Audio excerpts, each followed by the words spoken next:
1 KG চালের দাম 20,000 টাকা। হ্যাঁ ঠিকই শুনছেন, এমন এক চাল আছে যা কিনা পৃথিবীর সবথেকে দামি চাল হিসেবে গিনেস বুক অফ ওয়ার্ল্ড রেকর্ডে নাম লিখিয়েছে। আর এর উৎপত্তি কোথায় জানেন?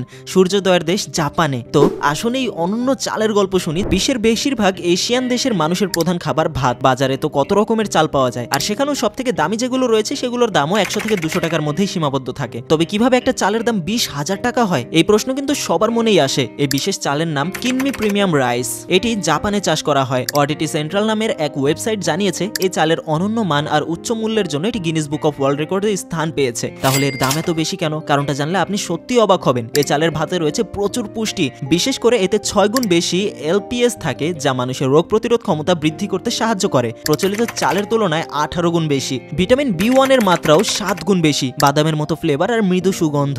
এই চালের ইতিহাসও কম মজার না। 17 বছর আগে এই বিশেষ ধানের মোট 5টি জাত উদ্ভাবিত হয়েছিল। তখন থেকেই এটি ধীরে ধীরে জনপ্রিয় হয়ে ওঠে। 2016 সালে এর প্রতি কেজির দাম ছিল প্রায় 9,123 টাকা, কিন্তু এখন সেই দাম বেড়ে প্রায় দ্বিগুণ, অর্থাৎ 20,000 টাকার কাছাকাছি। আপনারা যে চাল দিয়ে প্রতিদিন ভাত খান, তার সাথে এই 20,000 টাকার চালের কত পার্থক্য। আপনি কি এই চাল একদিন খেয়ে দেখতে চান, নাকি মনে করেন এটি শুধু বিলাসিতার জন্যই? ভিডিওটা শেয়ার করে দিন প্রত্যেকের সাথে, লাইক এবং ফলো করে সাথেই থাকুন জুম বাংলার।